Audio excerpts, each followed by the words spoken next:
On Christmas Eve night, we and our guests gather in the Great Hall for a night of well-mannered frivolity. This year, there's the issue of the girls, the dancing and the Yule Ball. Everyone was dressed up. None of us had a clue what we were doing. I knew I was going to have to dance in front of everyone else. I'm afraid of falling or something, and everybody turned around pointing and laughing. All the kids were able to let loose.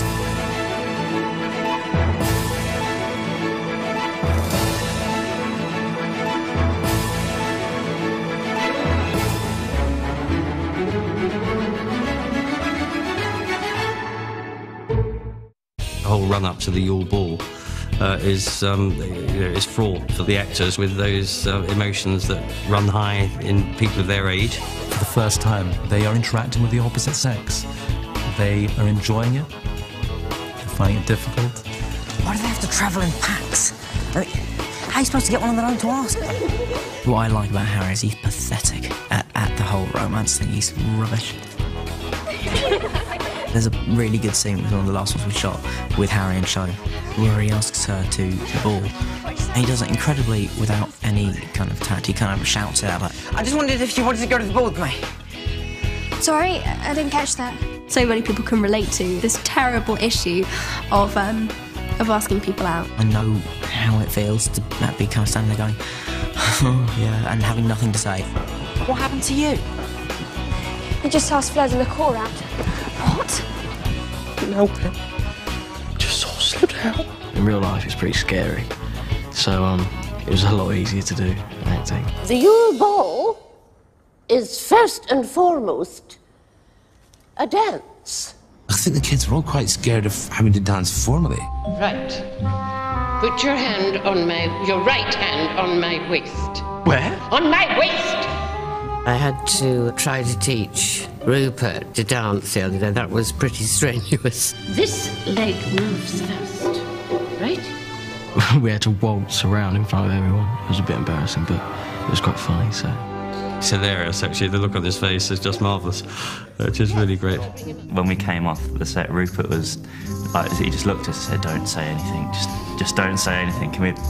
So, of course, we had to say something to him. Never going to let him forget this, are you? Never. We had Wayne, wonderful Wayne, the choreographer, and they'd teach these kids to dance, some of whom could and some of whom, by God, could not. It's so funny. The girls are so eager and the guy's just not there, not wanting to do it at all. I think that comes across quite well. I saw some of the rushes of that scene, and it does show the sort of awkwardness that men have with the sort of dancing thing. All the guys were looking at, each other saying, help, I don't want to do this. I'd like to be able to dance, but I just don't want to learn, if you know what I mean. If everyone's got to do it, it's okay. If it's only you, then... But everyone's got to do it, so it's just a laugh. I've been doing my steps, I've been working my feet, you can see my feet work. Yeah. The kids were quite excited about wearing something special. All the girls got to dress up and the guys were in tuxedos. Once you're in that costume and the tux and with your cloak on and everything, you do feel a lot more elegant. Mum sent me a dress. Mine is just, it's horrible. It's like pink lace all over it, covered in like flowers. What are those?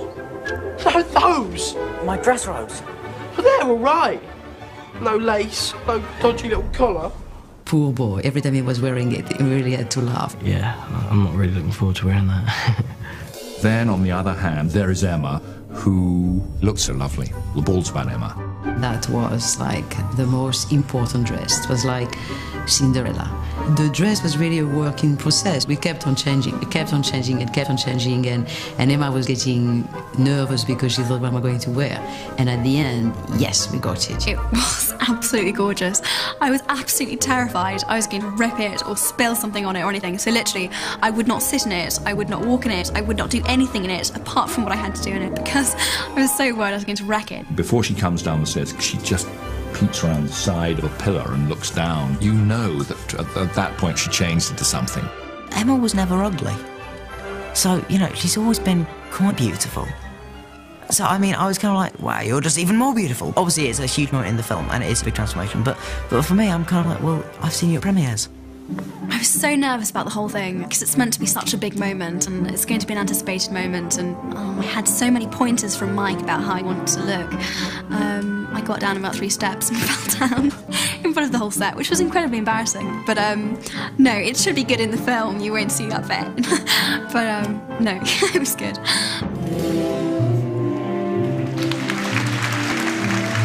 Walking into the set of the Yule Ball was absolutely amazing.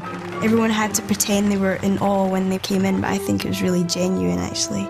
It's the best set I've seen so far, I think.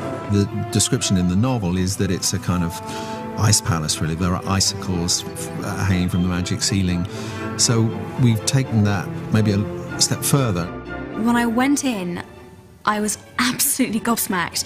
I cannot tell you how beautiful everything looked. You recognise it as exactly the same space, but the transformation is nonetheless pretty complete.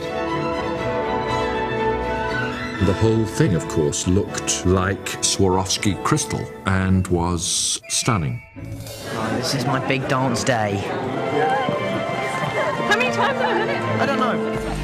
Everyone else had about 3 weeks, and I only had about 4 days to learn because I was doing another scene. And so I'm quite proud of what I managed to do. But it was very hard, and I got to about halfway through, and then I would kind of just lose it completely. It is just a rehearsal. And you can see him on the screen. You can see dear old Dan, who works for absolutely everything. And at the minute, at any rate, things may change. At the minute, God did not necessarily mean him to be a ballroom dancer, and it's just very funny. Because, of course, that's the character's dilemma, and there he is. He is absolutely his character at that point. But because Harry's not very good, I felt I should play it down. I would have liked to be very impressive. In my mind, I could see everyone going, oh, he's such a good dancer, wow. And it didn't happen. And it needs to be much wilder. It's a bit like, yeah, a bit tame, yeah? Much wilder, yeah? It's part formal and part informal. So, yeah, that'll be a good first time you've seen a mosh pit at Hogwarts.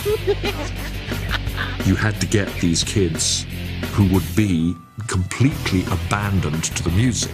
They were marvellous at that. They completely lost themselves. They went, it's great. And now I will bow my hand. And I'm going to come over to the dark side. There you go. There were a lot of boys, a lot of girls, probably more in a more loose environment than we've ever had. And boy, did they have a blast. We all did. I have to say, it was really fun. I think what Mike is really trying to capture is the really awkward teenage stage where girls and boys are interested in each other, and neither of the sexes quite know how to be. It really kind of takes the whole boy-girl dating thing and sort of exaggerates it slightly, but just enough so it's still believable. And it's very funny. It was enormous fun.